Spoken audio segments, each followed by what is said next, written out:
자, 99페이지 이제 도시 성장 구조 이론.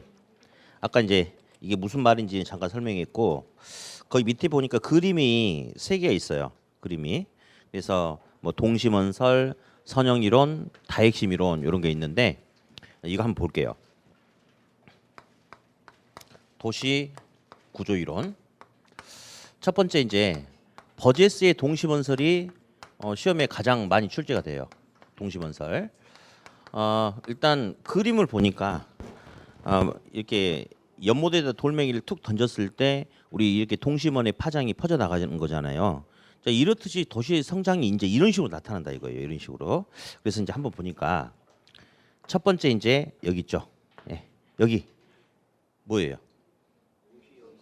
중심 업무 지구 또는 중심 업무 지대라고 하는데 이 이론이 이제 1920년대에 미국의 이제 시카고라는 도시가 이제 조그만 했을 때 지금 엄청 큰 도시지만 도시의 성장이 어떻게 나타나는지 이제 그 과정들을 설명한 이론인데 맨 처음에는 인구가 적었대요. 그러다 보니까 이 1번 지역 안에서 종합적인 기능이 다 여기 있는 거야. 시청도 있고 은행도 있고 보안관 사무실도 있고 공장도 있고 모텔, 식당, 목욕탕 다 그냥 1번 지역에서 형성이 됐대요. 그리고 잘 사는 사람은 이런 외곽에서 이렇게 살았대. 그런데 이제 인구가 늘어나다 보니까 식당도 더 많이 필요하고 목욕탕, 술집, 모텔도 또 공장도 더 많이 필요한 거예요. 그러니까 이제 1번 지역만 가지고는 안 되니까 그 옆에 2번 지역이 형성이 된대. 우리 시험에 제일 중요한 게 2번이에요. 자, 이게 뭐라고요? 읽어봐요. 점이지대 또는 전이지대, 첨이지대 다 똑같은 말. 점이지대, 전이, 천이 다 똑같은 말이에요. 그래서 여기는 그냥 지금 보면 부도심이라고 이렇게 해석을 해도 괜찮아요. 부도심. 그래서 어떤 생산 활동, 공장들도 많이 들어서고 소비 활동도 많이 일어나고 시장도 있고. 예. 그래서 경제 활동이 아주 활발한 지역이다라고 그렇게 해석을 해도 되는데 대신에 지금 현대적 관점에서 부도심은 깨끗하고 이렇게 뭐 잘 정비되고 이런 건 아니고 뭐 옛날에 이렇게 영화 뭐 이렇게 보면 뭐 예전에 향수라는 영화도 있고 그랬잖아요. 그런 거 보면 이제 굉장히 좀 지저분하고 이제 그런 데죠. 아무래도 그러면서 극빈층들도 여기 몰려 살고 있었어요. 극빈층들. 예. 뭐 노숙자도 있고 또 그리고 어디 3번은 무슨 지역이라고 나와 있어요? 3번? 그렇죠. 3번이 저소득층 노동자지대인데 3번에 사는 사람들은 그래도 자기 주택을 가지면서 그나마 그래도 살만한 사람들인데 정말 극빈층들 예, 막 하루 종일 얻어맞아 가면서 욕 얻어먹어 가면서 일하고 예, 조금 이렇게 빵 쪼가리 얻어먹고 그냥 거적대기 덮고 그냥 다리 밑에 자거나 이런 극빈층들이 2번에 있었어요. 그리고 3번은 저소득층 노동자지대가 있고 4번 이 사자는 죽을 사자예요. 별로 시험에 중요하지 않거든요. 죽을 사자. 중류층 지대, 중산층 지대. 5번은 좀 알아둘 필요가 있어요. 5번. 5번이 뭐냐면 통근자 지대거든요. 통근자 지대. 자, 1920년대예요. 그때 자동차 있었어요. 그러나 자동차는 특권층들의 산물이었어요. 예. 일반 보통 사람들은 자동차 탈 기회가 없죠. 탈 수도 없고. 그렇기 때문에 만약에 2번에 직장이 있거든요. 공장이. 그러면 노동자들이 이 당시에 도심의 외곽에서 막 15km, 20km 떨어진 데서 살면서 2번으로 출퇴근하겠다 불가능하죠. 뛰어다녀야 되는데 그 불가능하잖아요. 그러니까 이 저소득층들은 직장 근처에 이렇게 있는 거죠. 그리고 이 사람들이 누구냐면요. 1번 지역으로 출퇴근이 가능한 자동차를 보유한 사람들. 시장님, 부시장님, 사장님, 기업 사장님, 은행장 등등등 이런 사람들이 도심 외곽에서 대저택을 짓고 이렇게 살고 있는 이런 지대. 진정한 고소득층이 바로 5번이죠. 5번. 자, 이렇게 이제 도시가 분화가 된다 이겁니다. 그리고 여기서 우리가 나중에 문제풀이할 때 조심해야 될 게 있어요. 지금은 이제 이론 정리 딱 했는데 특히 이제 지대 이론이라든지 지금 설명하고 있는 도시구조 이론은 누구의 무슨 이론, 누구의 무슨 이론 이렇게 쭉쭉 나오거든요. 근데 시험에 이렇게 나와요. 버제스의 동심원설에 의하면 요랬다더라 이렇게 나와. 그럴 때 절대 우리 생각하시면 안 돼요. 옛날 그 당시 그 사람이 이야기했던 그대로 문장을 받아줘야 돼요. 지금은 도심지 가까이는 정비도 잘 돼 있고 임대료가 비쌉니다. 그러니까 고소득층들이 도심지 가까이 몰려 살고 있는 거예요. 저소득층들은 도심 외곽에서 전철이나 버스로 출퇴근하고 이런 식이거든요. 근데 요때는 그렇지 않았어요. 요때는 교통이 발달하지 않으니까 저소득층들이 오히려 고소득층보다 도심지 가까이 붙어 있으려고 했겠죠. 자, 그래서 시험이 이렇게 나와. 버제스의 동심원설에 따르면 저소득층일수록 고소득층보다 도심 중심부에 가까이 입지하게 된다. OX. O라고 하셔야 돼요. 그때 얘가 했던 그대로 대답을 해야 돼요. 다음. 또 시험에 나온 것들. 버제스의 동심원설에 의하면 도심 중심부로 갈수록 범죄, 빈곤, 질병이 증가하는 경향을 보인다. OX. O라고 하셔야 돼요. 그러니까 제가 아까 이야기했듯이 이런 지대 이론, 도시구조 이론에서는 누구의 이론에 따르면 의하면 이렇다 이렇게 지문이 나올 때는 절대 우리 생각 거기다 집어넣으면 돼요, 안 돼요? 안 돼요. 그 당시 그 학자가 이야기했던 대로 그대로만 받아주시면 돼요. 그것만 조심하시면 나머지는 다 기출 문제 지문만 나오거든요. 그러니까 점수 따기가 참 좋은 부분입니다. 두 번째, 호이트의 선형 이론이라는 게 있어요. 호이트의 선형 이론.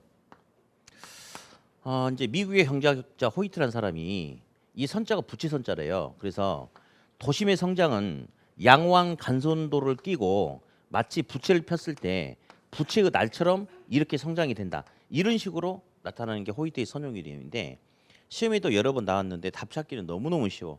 공부를 안 해도 다 맞힐 수 있어요. 자, 고소득층과 저소득층 중에 누가 그러니까 주택 지불 능력이 더 높아요? 당연하죠. 그러면 양호한 간선도로 쾌적한 환경을 중심으로는 고가주택 지역, 저가주택 지역 누가 먼저 자리 잡죠? 당연하죠. 고가주택 지역이 먼저 자리를 잡으면 그로 인해서 나머지 입지가 결정된다. 그래서 결국 주택 지불 능력이 높은 고소득층이 어디에 자리 잡냐에 따라서 나머지 입지가 결정된다. 따라서 주거 입지에 있어서 고소득층의 역할을 지나치게 강조했다. 그게 답니다. 다. 예. 그래서 그냥 좋은 것은 고소득층이 먼저 자리 잡는다. 이렇게 감만 잡으면 맞힐 수 있는 그런 지문만 나오고요. 다음. 세 번째, 해리스 울만이라는 학자가 이제 다 핵심 이론이란 걸 이야기해. 다 핵심 이론. 핵 또는 핵심이란 것은 도심의 성장을 끌어가는 전문화된 기능을 말해요. 인구수가 많아진다? 그러면 우리 광주도 인구수가 제법 많은 대도시잖아요. 그러면 광주도 보면요. 교육하면 어디 또 어떤 그 상업 활동이 활발하게 이루어지는 지구는 뭐 상무지구, 우리 수안지구 어디 이런 식으로 또 어떤 공업 기능이 집중되어 있는 것은 어디 이런 식으로 그래서 그렇게 나타나는 게 다핵심 이론인데 여기서는 시험 문제에서 뭘 잡아내면 되냐면 지금 책에는 없지만 동종 활동, 이질 활동이라는 게 있어요. 볼래요? 주택지 한가운데 어떤 단란주점, 노래방, 술집이 끼어 있고 그 옆에 공장도 있고 그 옆에 유치원도 있고 이건 아니잖아요. 그렇잖아요. 그래서 동종 활동들은 자기들끼리 모여 있으려고 그래. 모일 집자, 집적 이렇게 모이려고 그래. 그리고 이질 활동들은 같이 있으면 서로에게 피해를 주니까 떨어지려고 그래. 그래서 주거는 주거 관련된 시설끼리만, 공장 관련된 시설끼리만, 상업은 상업 관련된 시설끼리만 모이려고 하다 보니까 여러 개의 전문화된 기능이 만들어질 수 있다. 이게 바로 다핵심 이론이고 시험 문제 오답은 이런 식으로 나와요. 예. 다핵심 이론에 의하면 동종 활동은 분산 입지하는 경향을 보인다. 맞아 틀려?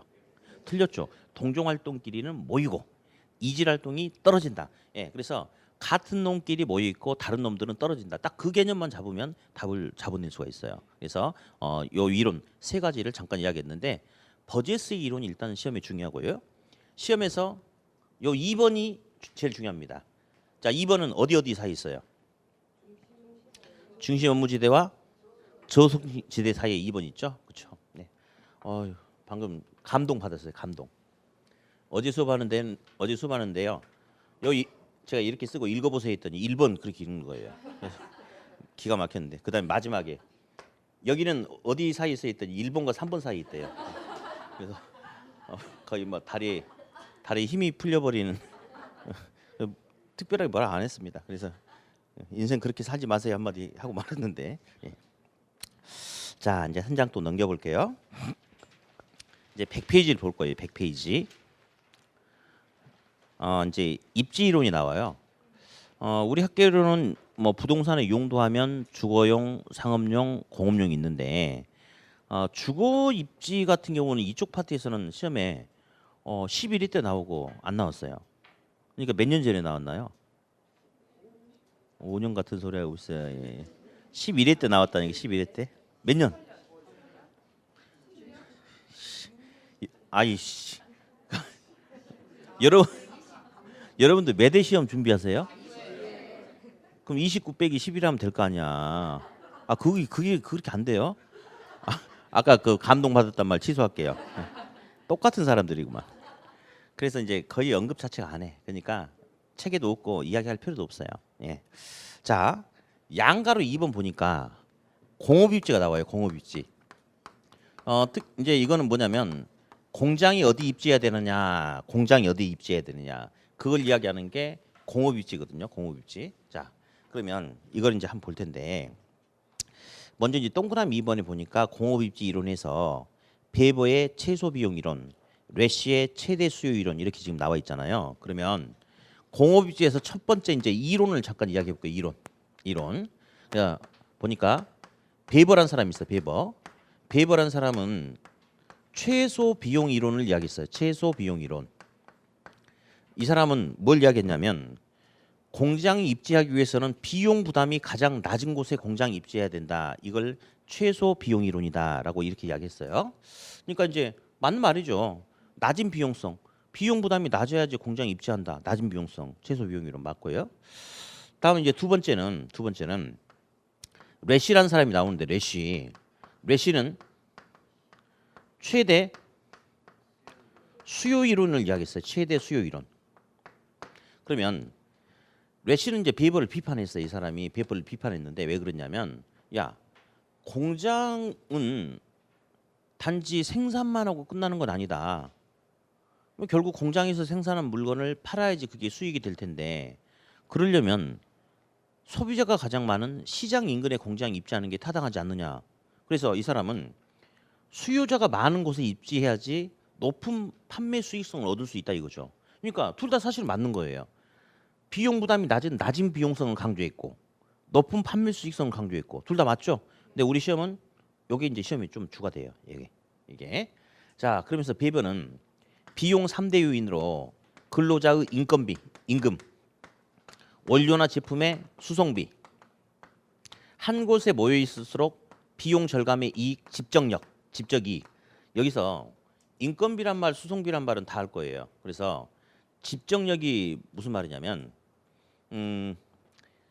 갑돌이가 이제 우리 수안지구 쪽에서 공장을 하는데 이렇게 민원도 많이 들어와요. 뭐 공장 혼자 있다 보니까 막 민원도 많이 들어오고 또 이제 물류 창고가 필요한데 토지를 매입해 가지고 이렇게 창고를 지어서 운영하려고 하다 보니까 뭐 비용 부담도 굉장히 좀 많이 나가고 좀 이런 상황이에요. 마침 고민하고 있는데 저기 송정리 외곽 쪽에 인곡동 뭐 이런 데에서 보니까 대단히 물류 창고 단지가 지어진 거예요. 그래서 갑돌이가 과감하게 공장을 그쪽으로 이전했습니다. 근데 갑돌이 같은 생각을 한 사람들이 그 물류 단지 창고 단지 옆으로 다 모였거든요. 이렇게. 그래서 이렇게 모여 있다 보니 그 물류 창고라는 시설을 공동으로 임대료 내고 이용하는 거야.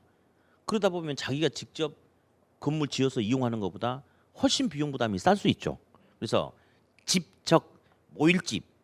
모임에 따라서 시설을 공동으로 이용하다 보니까 비용 절감의 이익이 쌓이겠죠. 그게 바로 집적 이익이라고 이야기해요. 시험에 이런 질문이 한번 얼마 전에 나왔네요. 베버의 이론을 이해한다면 인건비, 수송비, 집적 이익이 각각 최소가 되는 지점이 최적의 공장 입지가 된다. OX 틀렸죠. 이거 뭐예요 이거? 이거 큰 게 좋아, 작은 게 좋아? 비용 절감 이익이라니까요. 이익. 그러니까 큰 게 좋아, 작은 게 좋아? 큰 게 좋지 얘는. 나머지는 나가는 비용이니까 작은 게 좋고 이거는 비용 절감의 이익이니까 이익이 큰 게 좋죠. 그래서 전부 다 최소가 되는 지점이 좋다 하면 돼요, 안 돼요? 안 되고 집적력은 클수록 좋다. 여기서 오답이 한번 나온 적이 있었다는 거. 예. 아까 제가 감동 받았다고 한 거 다 취소해요. 다 취소해요. 예, 그래요. 그러니까 말을 함부로 하면 안 되는 것 같아요. 다음. 이제 여기서 책은 끝났는데 시험에 요거보다 좀 더 잘 나오는 게 있어요. 그래서 오늘 프린트물 1번 좀 볼 거예요. 프린트물 1번 좀 볼게요. 이제 이론과 함께 입지 형태, 입지 유형을 가지고 이야기하는데, 자, 원료 생산지가 있어요. 원료 생산지가. 다음, 소비자가 있는 시장이 있어요. 시장이. 원료 생산지하고 시장이 이렇게 있어요. 예. 자, 화순 탄광. 화순 탄광은 석탄을 이렇게 캐내는 원료 생산지가 되는 거 맞죠? 화순 탄광에서 석탄을 캐가지고 소비자한테 갖다 줄 때는 석탄으로 줍니까? 연탄으로 줍니까? 연탄. 그러면 화순 탄광에서 소비자가 있는 시장 사이에는 분명히 석탄이라는 원료를 연탄으로 바꿀 수 있는 연탄 공장이 있겠죠. 공장이 분명히 있을 거예요. 근데 공장이 원료 생산지 인근의 공장이 입지할 수가 있어요. 이런 경우를 원료 지향형 입지다라고 불러줍니다. 원료 지향형 입지. 다음, 소비자가 있는 시장 인근의 공장이 입지한다. 이런 경우를 시장 지향형 입지다라고 불러줍니다. 시장 지향형 입지. 원료 지향형, 시장 지향형 이렇게 이야기를 해요. 네. 자, 그러면 이제 요거 가지고 표를 한번 볼 텐데, 표 보기 전에 표 위에 동그라미 3번이 하나 있어요. 표 위에 시험에 딱 한 번 나왔는데 그냥 흘려 들으세요. 베버란 사람이 이렇게 이야기했어요. 이 이론이 지금으로부터 110년 전에 나왔어요. 110년 전에. 110년 전에는 인건비가 중요한 건 아니에요. 뭐 노예도 많은데 뭐 인건비 부담이 뭐 크겠어. 근데 110년 전에는 교통이 발달하지 않았으니까 베버는 다른 조건이 일정할 때 수송비 이 수송비를 잘 고려해서 공장 입지해야 된다라고 그렇게 이야기를 하긴 했는데 경우에 따라서 수송비보다는 인력이 많이 투입되는 인건비가 더 크게 나타나는 산업이 있을 수도 있었겠죠. 그래서 그런 인건비가 많이 나가는 산업 같은 경우는 가장 중요한 게 값싼 노동력을 충분하게 확보할 수 있냐 없냐 이게 관건이 될 수도 있었겠죠. 그래서 그런 산업 같은 경우는 값싼 노동력을 충분하게 확보할 수 있는 노동 지향형 입지를 한다라고 그렇게 이야기를 한다는 거. 딱 한 번 시험에 나온 적이 있어요. 다음, 나머지는 표를 가지고 정리할 거예요. 표를 가지고. 예. 근데 표에다 제가 이렇게 해놨어요. 원료 지향형, 시장 지향형 구분하면서 왼쪽에 동그라미 1번, 2번, 3번. 오른쪽에 동그라미 1번, 2번, 3번 이렇게 했죠? 예, 1번이 제일 중요합니다. 일단 좀 이따 하고요. 2번, 3번 먼저 할 거예요. 원료 지향형 밑에 2번 무슨 원료라고 나왔어요? 그렇죠? 편제 원료라고 제가 써놨고 오른쪽은 보편 원료라고 써놨어요. 편제 원료는 특정 지역에 편중되어서 존재하는 원료, 편제 원료라고 이야기해요. 죽제품을 만드는 공장 같은 경우는 대나무가 필요하죠. 근데 조그만 대나무 말고 이렇게 굵은 큰 대나무가 필요하단 말이에요. 이렇게 굵고 큰 대나무는 전국 곳곳에 보편적으로 널려 있는 게 아니고 우리 근처에 있는 담양이라든지 일부 특정 지역에만 있는 거예요.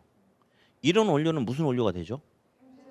편제 원료죠. 그래서 편제 원료를 주된 원료로 쓰는 산업은 가장 중요한 게 어떻게 하면 원료 조달이 손쉽게 나타날 수 있느냐. 그게 중요한 거예요. 그래서 편제 원료를 주된 원료로 쓰는 산업은 무슨 지향형? 원료 지향형. 다음. 국수 만드는 공장이 있다라고 하죠. 국수 만드는 공장. 자, 국수 만드는 공장 같은 경우는 국수의 원료가 밀가루죠. 그렇죠? 그러면 밀가루는 어디서나 손쉽게 구할 수 있는 원료죠. 보편적으로 어디서나 손쉽게 구할 수 있다 해서 보편 원료라고 해요. 무슨 원료? 보편 원료. 그래서 보편 원료를 주된 원료로 쓰는 산업 같은 경우는 가장 중요한 게 그냥 어디서나 입지해도 생산에는 문제가 안 되거든요. 그러면 결국 다른 조건이 일정하니까 소비자가 많은 곳에 입지해서 많이 팔아먹는 게 중요하지 않을까요? 그러니까 무슨 지향형? 시장 지향형. 여기 원료 부패가 심한 산업이래요. 그러면 원료를 빨리 제품으로 가공해서 통조림을 만든다든지 이렇게 하는 게 좋겠죠. 그러니까 원료 산지에서 바로 가공하는 게 좋을 것 같아요. 원료 지향형. 다음, 중간재나 완제품을 만드는 공장 같은 경우는 여기 무슨 상인데요? 어떤 제품 어떤 거 몇 개 좀 보내주세요. 그러면 얼른 후딱 갖다 줘야 돼. 후딱 갖다 줘야 돼. 그러니까 무슨 지향형? 시장 지향형. 다음. 통조림 원료 상태로는 오래 보관이 가능한데 그걸 가지고 뭔가 음식을 만들었다? 제품을 만들면 금방 상해버릴 수 있죠. 그러면 얼른 소비자한테 판매가 가능한 곳에 입지해야 되겠죠. 무슨 지향형? 시장 지향형. 이렇게. 다음. 핵심 요겁니다. 자, 어디? 원료를 가지고 제품을 만들어요. 원료를 가지고 제품을 만드는데 사탕수수란 원료 10트럭을 가지고 설탕을 만들다. 설탕은 한 트럭을 만든다고 합시다. 그러면 원료는 되게 커요. 부피가 커. 근데 이걸 가지고 짜가지고 그 액을 뽑아내고 액을 가열해서 설탕을 만들어. 그리고 찌꺼기는 다 버려. 그러니까 원료는 크고 제품은 줄어드니까 이런 형태를 중량이 감소하는 산업이다라고 그렇게 이야기해요. 중량 감소 산업. 그럼 이런 중량 감소 산업이 나타난다면 어디 입지하느냐? 자, 잠깐 볼래요? 중량 감소 산업은 그냥 이런 개념하고 똑같은 거지. 그냥 그 우리 굴 있죠, 굴. 통영하면 굴이 유명하잖아요. 그죠? 근데 이렇게 굴 한 망을 이렇게 사가지고 굴을 까면 알은 이만큼밖에 안 나온단 말이에요. 그러니까 원료는 크고 제품은 줄어들죠. 그러면 식당이라든지 소비자들이 굴을 먹을 때 물론 이제 망으로 사가지고 구워 먹을 수도 있겠지만 거의 그런 경우보다는 그냥 알맹이만 먹는 거 아닌가요? 그러면 굴 같은 경우는 굴 껍질 까는 공장이 서울에 있어요, 통영에 있어요. 그렇지. 아예 원료 산지에서 줄여서 운반해야지 비용 부담이 적겠죠. 그러니까 원료 산지에서 줄이는 거예요, 그냥. 그래서 이것도 마찬가지지. 이것도 원료 산지에서 줄여서 시장으로 보내면 트럭 한 트럭만 있으면 되죠. 따라서 중량 무슨 산업은? 중량 감소 산업은 무슨 지향형 입질한다? 원료 지향형 입질한다. 이렇게 이야기해요, 그냥. 예. 다음 두 번째. 원료는 조그마한데 제품은 커질 수 있어요. 쌀이라든지 옥수수 한 주먹을 가지고 뻥 튀기 하면 뻥 10배로 이렇게 커지잖아요. 중량 무슨 산업이에요? 증가 산업이죠. 그렇죠? 이런 경우는 이제 중량이 증가하는 산업이다라고 하는데 그러면 뻥튀기 튀긴 아저씨는 이런 공부를 하지 않았더라도 자기가 집에서 만약에 뻥 튀겨서 운반해봐. 그러면 부피가 너무 크잖아요, 운반할 때. 그러니까 그렇게 안 하지. 그냥 집에서는 시장까지 쌀하고 옥수수만 이렇게 한 가마 갖고 가. 이렇게. 그래서 거기서 튀겨서 그냥 소비자한테 넘기는 거 아니에요? 따랐죠? 맞죠? 그래서 중량 증가 산업은 시장까지 갖고 가서 그냥 파는 게 좋겠죠? 예. 그래서 중량 증가 산업은 무슨 지향형? 시장 지향형 입질한다. 이렇게 이야기를 해요. 네, 설명 다 했네요. 네, 근데 여기서 하나도 어렵지도 않아. 근데 뭘 좀 나중에 하셔야 되냐면 이런 애들은 들어보면요 절대 틀리지 않아요. 헷갈리지도 않아. 근데 이것도 헷갈릴 것도 없어.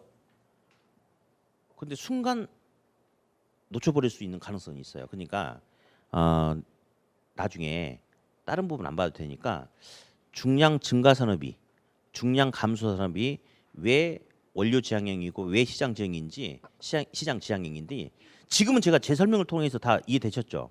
근데 시험은 저랑 같이 보러 가는 거 아니죠? 여러분 혼자 시험 봐야 돼.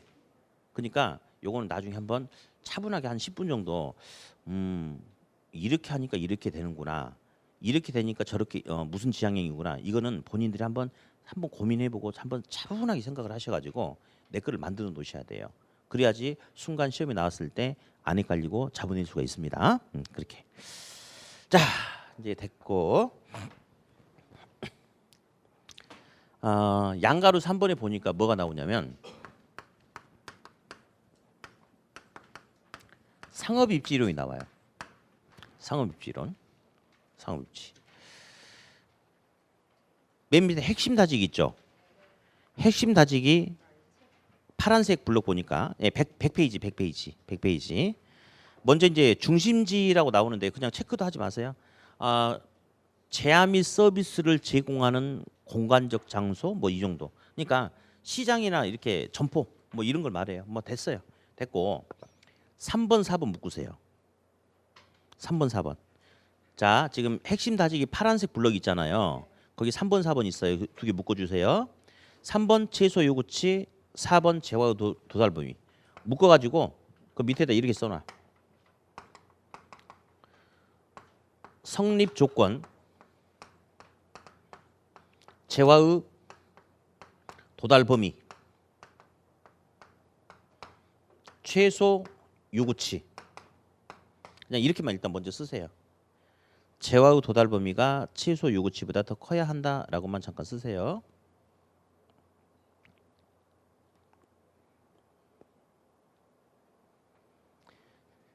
자, 이제 들어볼 거예요. 가끔 나오는데 최소 요구치는 매장이 유지되기 위해서 필요로 하는 최소한의 고객수를 최소 요구치라고 이야기해요. 최소 요구치. 자, 그러면 자, 세탁소 같은 경우는 매장이 적어요. 그러니까 임대료도 조금 나가고 인건비도 조금밖에 안 나가죠. 그러니까 판매 수익이 엄청나게 크지 않아도 유지가 될 수 있지 않나요? 그러니까 세탁소 같은 경우는 최소한 필요로 하는 고객이 800명에서 1000명 정도만 되면 된다 이거예요. 그게 바로 세탁소 최소 요구치야. 근데 우리 저 근처에 있는 롯데마트 같은 경우는 임대료가 엄청 많이 나가요. 직원들 월급도 많이 나가요. 그러니까 판매 수익이 엄청 많아야 돼. 그러려면 최소 고객이 15만 명 이상 되는 곳에 입점을 해야지 가능할 수 있다. 그런 거거든요. 따라서 시험에 이런 것도 나와요.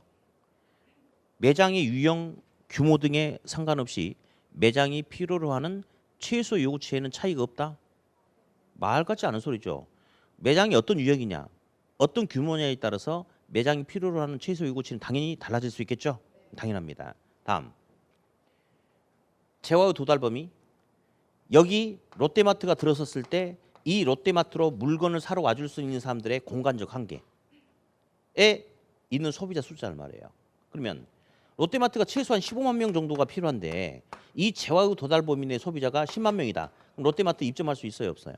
없죠. 20만이라면 있죠. 따라서 중심지가 성립되기 위해서는 매장이 필요로 하는 최소 요구치보다 재화의 도달 범위가 더 커야 된다, 작아야 된다, 더 커야 된다. 그걸 말하고 있어, 그거를. 네, 그 정도 하나 잡아놓으시고, 다음에 이제 오른쪽에 있는 거 하겠는데 어디 지금 오늘 뭐 받으셨대요 보니까? 책 받으셨죠? 책, 이 두꺼운 책 받으니까 기본서 받으니까 기분이 어때요? 좋아요? 되게 좀 이렇게 든든할 것 같아요. 왜냐하면 이 책을 보니까 만약에 저녁에 우리 집에 도둑놈이 강도가 돌아도 책으로 그냥 때려버리면 될 것 같아요. 거의 무기 수준의 두께 아니겠습니까? 네, 그죠? 예, 아무 좀 든든할 것 같은데 그 저 책을 잘 이제 활용해서 이제 1월 달부터 열심히 잘 하셔야 돼요. 자, 두 번째 이제 뭘 볼 거냐면 동그라미 이번에 중력 모형이 나와요. 중력 모형이 101페이지. 이제 뉴턴의 만유인력 법칙이라고 들어봤잖아요. 그죠? 뉴턴이 사과나무 밑에 있는데 사과가 툭 발밑으로 떨어진 거예요. 그걸 보고 보통 사람들은 아싸 하고 그냥 먹으면 되는데 이 사람은 도대체 왜 사과가 툭 떨어졌을까? 쓰잘데없는 생각을 하면서 그 속에서 위대한 발견이 나타났잖아요. 그래서 사과가 사과나무에서 분리되는 순간 공중으로 날아가지 않고 툭 떨어진다는 것은 지구 중심에서는 물체를 끌어당기는 인력이 있다. 끌어당기는 힘이 있다. 인력이라고 그래. 인력이 있다. 예, 그거 가지고 이제 나온 건데 세 사람이 나와요. 첫 번째 레일리의 소매인력 법칙이 있는데 한번 읽어볼게요. 레일리. 자, 두 중심지 사이에 위치하는 어떤 지역에 두 중심지가 미치는 영향은 중심지의 자 밑줄 인구에 비례하고 중심지까지의 거리 제곱에 반비례. 일단은 먼저 써볼까요? 질량에 비례하고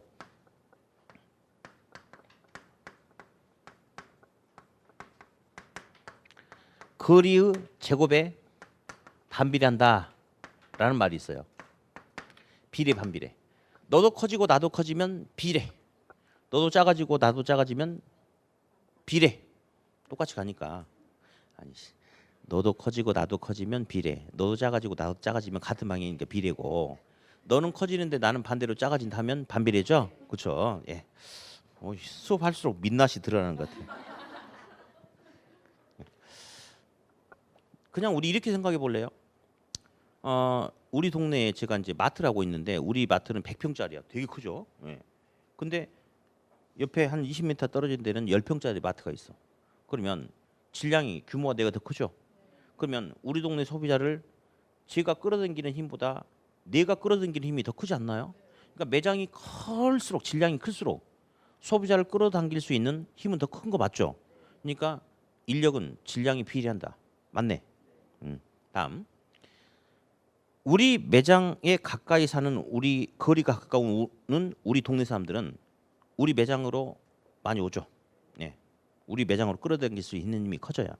근데 우리 동네 저 뒷동네로 갈수록 저쪽에도 매장이 있거든.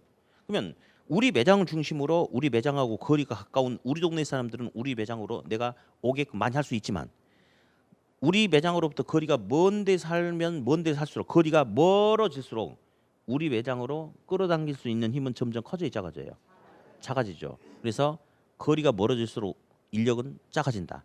거리에 반비례한다. 그 말이거든요, 지금. 자, 그러면 요거를 이제 분수식으로 한번 바꿔보면 고객을 끌어당길 수 있는 유인할 수 있는 유인력은 질량에 비례하고 거리의 제곱에 반비례한다라고 하는데요.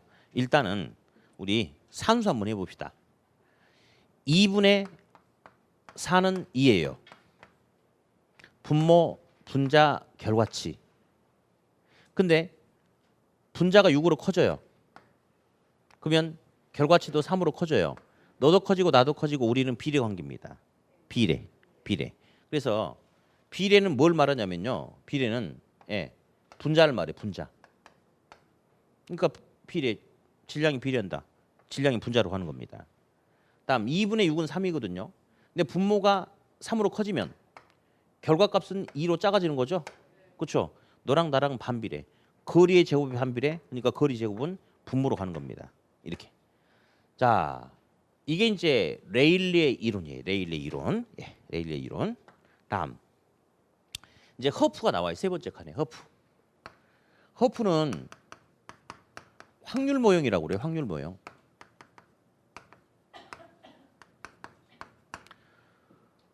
일단 우리 확률이라는 소리 한번 볼게요. 확률. 동전이 있어요. 동전이. 자, 동전을 던졌을 때 동전에 있다. 이 동전 있죠. 동전은 총 면이 몇 개가 있어요? 3개 있죠. 앞면, 뒷면, 옆면도 있잖아요. 3개가 있어요. 면이. 근데 보통 사람이 동전을 던지면 앞면과 뒷면만 나오는 거죠. 그렇죠? 근데 혹시 오늘 집에 가셔가지고 동전 한번 던져보세요. 그랬는데 동전이 만약에 서버렸다. 그 사람은 특별한 능력이 있는 거죠. 예. 그러면 저 수강료 환불하고 나가가지고 이제 그 신내림 받으셔야 돼요. 그러면 돼. 그렇게 먹고 살면 되는 거예요. 예. 근데 저는 이제 이렇게 점 보고 이런 적이 한 번도 없어요. 근데 되게 싫어해요 그런 걸. 그래서 이제 어떤 학생들이 이번에 점 봤는데 합격할 것 같다, 뭐 떨어질 것 같다, 뭐 이런 소리를 막 와서 해요. 그래 점 봤는데 그랬다고. 근데 뭐 그럴 수 있겠지만 저는 되게 싫어해요. 왜냐하면 내 인생을 누가 엿보는 자체가 되게 제 관점에서는 용납할 수 없는 거죠. 내 인생은 내가 알아서 만들어가는 거지. 저는 그런 거 싫어하는데, 근데 한 번도 그렇게 본 적도 없고 이제 그런 것도 안 좋아하는데 어떤 무당한테 하면 용한 무당은 숟가락이 쓴다라는 그런 말도 있는데 혹시 본 적 있으세요? 숟가락 쓴 적 없나요? 아니 말 들어보면 뭐 정면 뭐 이렇게 뭐 하는데 숟가락을 세워버렸다는 뭐 그런 것도 있는데 실제로 그런지 모르겠네. 예. 그래 뭐 그런 사람도 있을 수도 있겠지만, 자 보통 동전을 던졌을 때 동전의 앞면이 나올 수 있는 확률은 우리가 이제 2분의 1이라고 통상 이야기해요. 2분의 1. 왜 2분의 1이냐면 확률에서 분모는 사건이 발생할 수 있는 경우의 수를 말해요. 그러면 동전을 던졌을 때는 동전의 앞면이 나오는 경우하고 뒷면이 나오는 경우 두 가지 경우가 있을 수 있죠. 그 중에 앞면이 나올 수 있는 경우는 한 가지죠. 그러니까 2분의 1이다. 그렇게 이야기하죠. 그렇죠? 예. 한마디만 더 해봅시다. 근데 보통 사람들은 동전을 던졌을 때 안면이 나올 확률이 2분의 1인데 만약에 신기가 있는 무당 같은 경우는 동전을 던졌을 때 나올 수 있는 경우의 수가 하나가 더 있을 수 있겠죠. 서버릴 수도 있잖아요. 전 본 적은 없지만 그러면 옆면이 나올 수도 있을까요? 그러면 그 무당이 봤을 때는 확률이 이제 몇 분의 몇이에요? 그렇죠. 네. 자 일단 그러면 볼 거예요. 프린트물 2번. 2번을 보니까 지금 2번 문제 이제 볼 거예요. 인구가 10만 명인 소비자 거주지로부터 A 매장은 3km, B 매장은 2km가 떨어져 있고 A 매장의 면적은 900제곱미터, B 매장의 면적은 400제곱미터이다. 이랬을 때 B 매장이 소비자를 유인할 수 있는 확률과 구매 가능한 고객 수는 얼마냐? 자, 스톱. 그 옆에 보니까 거리 마찰 계수 2 밑줄 그어놓으세요. 밑줄 그어놓고 그 옆에 다시 유효 소비자는 90%다 이렇게 나왔어요. 자, 이게 무슨 말이냐면요. 그러니까 이제 시험은 이 조그마한 거에서 실수해가지고 틀려버리는 경우가 많아요. 그러면 인구가 10만 명이긴 한데 사실은 그 10만 명 중에는 갓 태어난 아기도 있어요. 너무너무 몸이 아파서 거동이 불편한 사람도 있어요. 그런 사람들은 실제로 자기가 가서 직접 물건을 사지는 못하잖아요. 그러니까 유효 소비자가 10만 명 중에 90%다. 그게 나왔으면 얼른 10만 명을 지워버리고 9만 명으로 딱 바꿔놓고 문제 푸는 게 제일 안전해요. 90%니까. 그래서 그런 걸 실수해가지고 틀린 학생도 제법 있거든요. 그러니까 9만 명 고쳐놨어요. 90%니까 딱 해놓고 이제 문제를 푸는데 아까 어디 밑줄 그으라고 그랬어요? 거리 마찰 계수는 2다. 자, 여기 잠깐 주목하세요. 요게 거리 마찰 계수예요.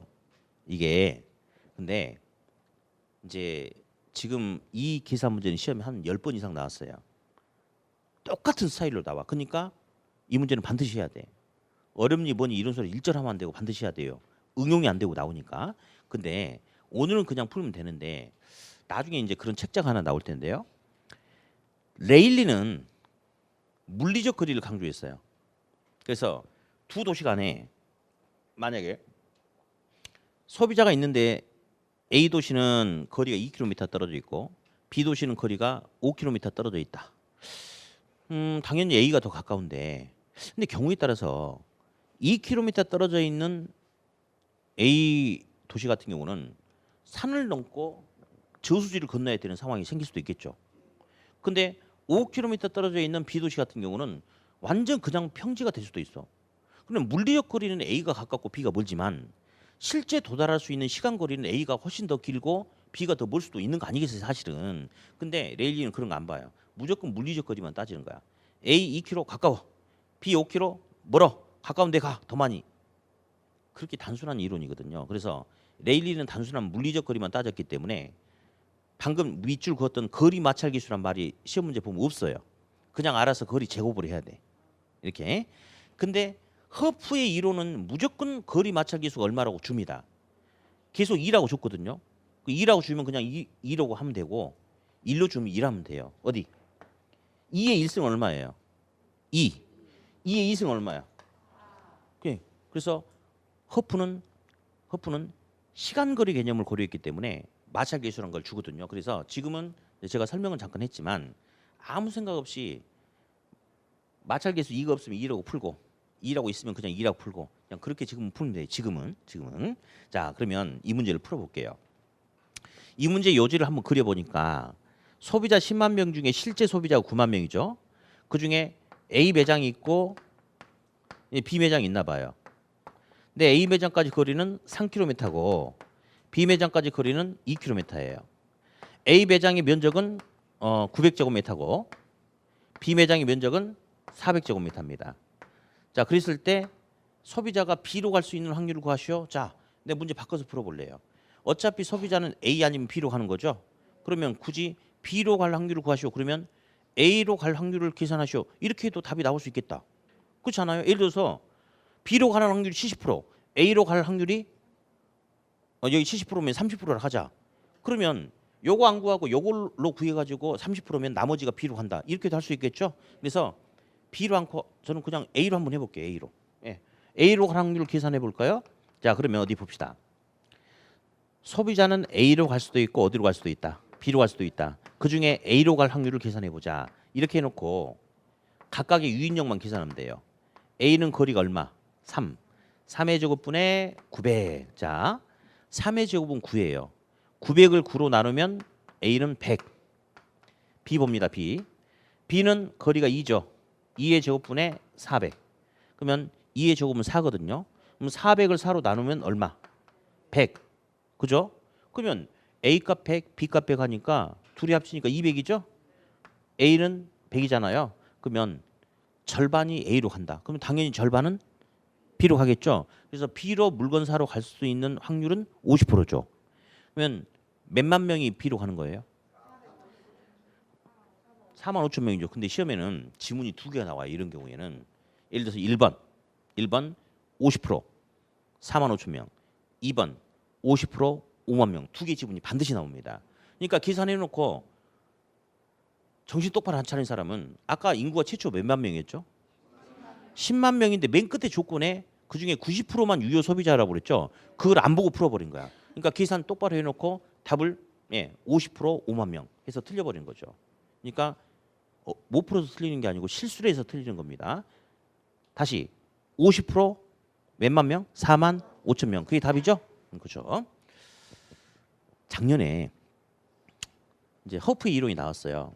근데 레일리라는 사람은 딱 두 도시 간의 관계만 따지는 단순한 이론인데 어떻게 경쟁을 두 도시만 경쟁을 하겠어? 말도 안 되지. 경쟁자는 여럿이 있을 수 있잖아요. 근데 허프는 여러 경쟁 점포들과의 관계를 설명하기 위한 이론이에요. 근데 허프의 이론도 계속 A 매장, B 매장 두 개만 나왔거든요. 그래서 제가 매장이 하나 더 나올 수도 있다라고 했는데 매장이 하나 더 나왔어요. A, B, C가. 그래서 학생들은 맞히든 틀렸든 나는 개인적으로 좀 기분이 좋았어요. 처음 나올 것 같으니까 준비하자 했으니까 나왔으니까. 근데 사실 틀린 학생들 거의 없다고 봐요. 왜냐? 매장 하나 더 만들어 볼까요? C 매장이 하나 더 생겼네. 근데 C 매장은 매장 면적이 200제곱미터야. 그리고 거리는 1km다. 그랬을 때 소비자가 A로 물건 구매하러 갈 수 있는 확률을 계산하죠. 그럼 있잖아요. 아까 무당 동전 던지는 거 그 개념하고 똑같은 거야.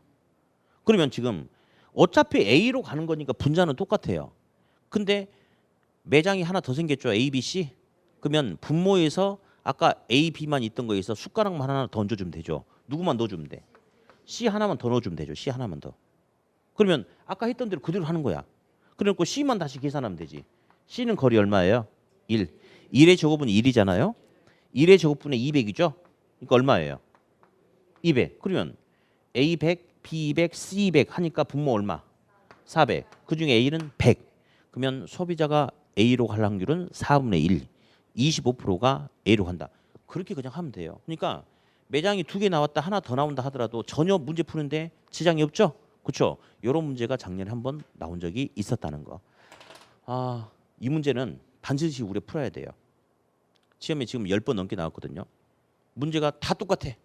푸는 방식이 다 똑같아. 그리고 이 문제는 할 수 있는 거니까 하셔야 돼. 제가 이제 나중에 계산 문제들이 여러 유형이 나와요. 근데 가끔 나오거나 또 응용해서 헷갈리게 나오거나 문제가 길거나 그런 거는 제가요 반드시 풀어야 된다라고 이야기 안 해요. 그 사실 우리 합격만 하면 되는 시험이잖아요. 그죠? 작년에도 제가 그랬잖아요. 옳은 거 틀린 거 30문제 나왔어요. 계산 문제 10개 나왔어요. 네. 그중에 한 5개는 막 틀리라고 헷갈리게 막 꼬아놓은 문제가 나왔어요. 근데 사실 계산 문제 하나도 안 풀어도 합격하는데 지장이 없을 수도 있죠. 옳은 거 틀린 거 작년에 30개 전부 다 기출문제에서 다 나왔거든요. 그러니까 저것만 맞춰도 75점이에요. 그러니까 합격하는데 지장이 없어. 근데 문제는 사람인지라 아까 중량 증가산업 감산업 여기 볼까요? 요거 했죠. 제가 쉽게 다 알아듣게 설명했죠. 너무 잘해줬잖아요. 설명을 다 알아들었죠. 근데 문제는 시험장에서는 긴장됩니다. 그러니까 뻔히 알면서도 너무너무 쉬운데 이걸 틀려버린 거예요. 그래서 내가 정말 몰라서 안 배웠던 것들이 나와가지고 틀린 게 아니고 시험 떨어진 학생들 나중에 다시 한번 시험지 보면 가슴이 정말 미어지고 찢어집니다. 내가 미쳤나 보다. 이걸 왜 실수했을까? 그래서 틀리는 거예요. 그러니까 계산 문제도 일부 풀어야 돼. 근데 아까 이야기했듯이 다 할 필요 없어요. 틀리라고 막 꽈내는 건 틀리면 돼요. 그냥 찍고 넘어가 버리면 되는데 이런 것들 우리 학교를 보면 또 어떤 것들이 계산 문제가 잘 나와. 얘는 지금 10번 넘게 나왔다니까요. 근데 게다가 응용을 시키지 않고 똑같이 내주는 거야. 그런 문제들은 죽자 사서 해야 돼요. 나는 계산 문제 약하다. 이게 무슨 계산이야? 산수지. 무슨 계산이 산수지. 그러니까 이런 스타일의 문제는 절대 놓쳐서는 안 돼요. 예, 무조건 해야 돼. 안 된다 이런 투정도 부리지 말고 반드시 하셔야 됩니다. 문제 한 번만 더 풀어볼게요. 다시 내가지고 이번에는 이렇게 한번 해봅시다. 여기 이제 C 도시가 있는데 A 매장도 있고 B 매장도 있어요. A 매장 거리가 2km고 B 매장은 3km입니다. A 매장의 면적은 800제곱미터고 B 매장의 면적은 900제곱미터다. 그랬을 때 소비자가 3만 명이라면 A 매장으로 물건 구매하러 갈 수 있는 확률은 소비자는 몇 명이냐? 자, 1분 드릴 테니까 빨리 해보세요.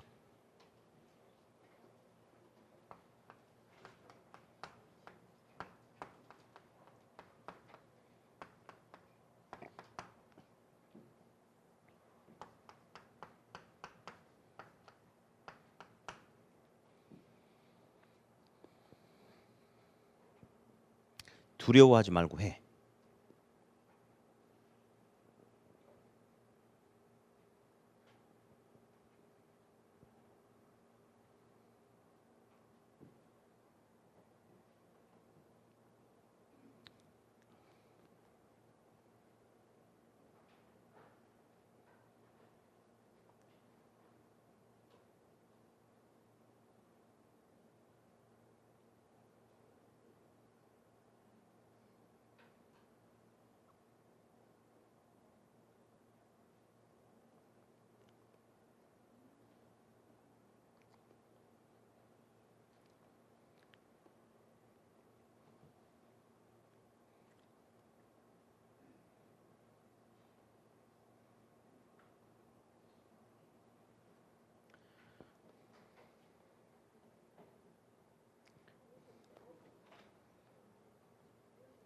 자, 볼까요?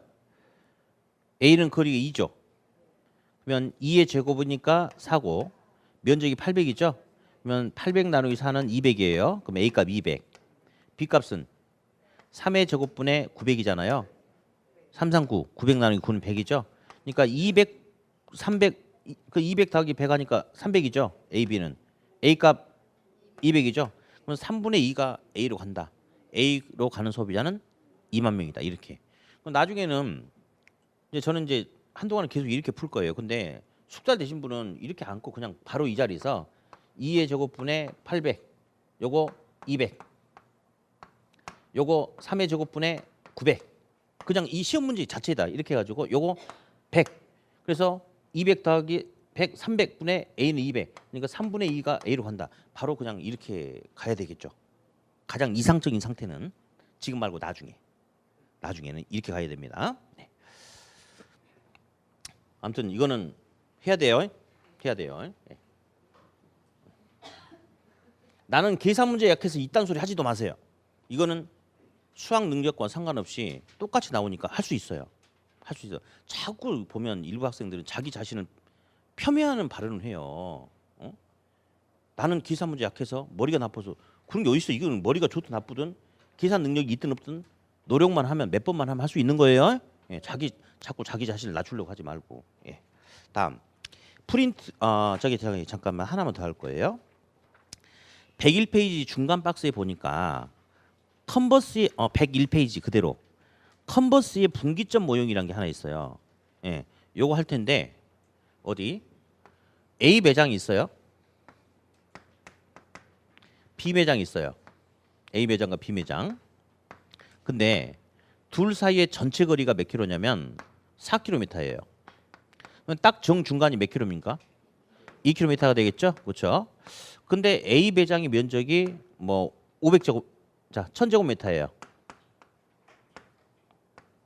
B 매장의 면적도 역시 1000제곱미터예요.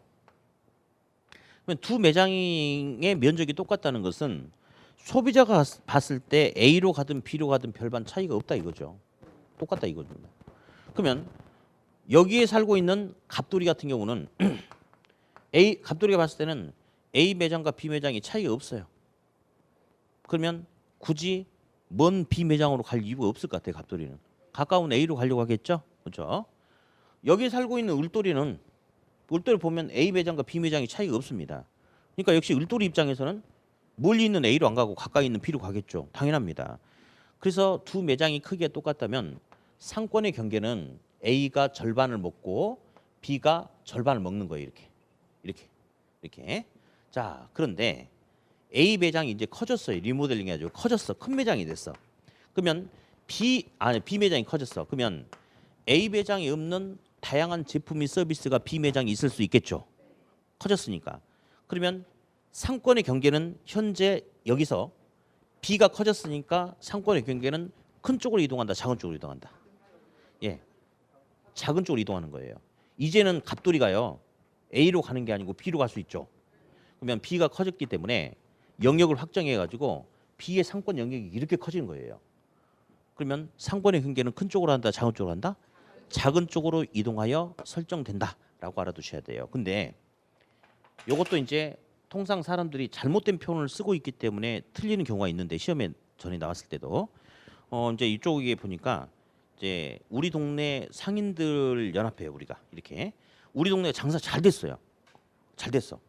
근데 이번에 첨단지구라는 큰 상업지가 들어선 거야. 그랬더니 우리 동네에서 이렇게 뭐 술 마시고 놀던 그런 사람들이 이제 첨단지구라는 상업지로 가서 먹어보는 거야. 그럼 우리 동네 사람들이 뭐라 하느냐? 아이고 상권이 큰 첨단 쪽으로 다 가버렸네. 우리 이제 어떻게 사냐? 이렇게 이야기하죠. 이게 잘못된 소리예요. 상권이 큰 쪽으로 간 게 아니고 첨단지구라는 큰 상업지가 생기다 보니까 영역을 확장해가지고 우리 동네까지 파고 들어와서 우리 동네 소비자까지 뺏어 가버린 거였어요. 그러니까 상권의 경계는 큰 쪽으로 한다, 작은 쪽으로 한다. 이놈이 확장되다 보니까 작은 쪽까지 파고 들어가 버린다 이겁니다. 작은 쪽으로 간다. 이렇게 알아두시면 되겠고요. 다음 하나만 더요. 우리 시험은 여기서 루트가 나와요. 루트가 나오는데 루트 2는 시험에 나올 수가 없대요. 뭔지 몰라도 돼요. 루트 2는 값이 안 떨어져. 1.413 막 계속 이렇게 나가니까 그러니까 계산할 수가 없고 루트 3도 안 나오고 루트 4가 시험에 나와요. 루트 4는 얼마죠? 2.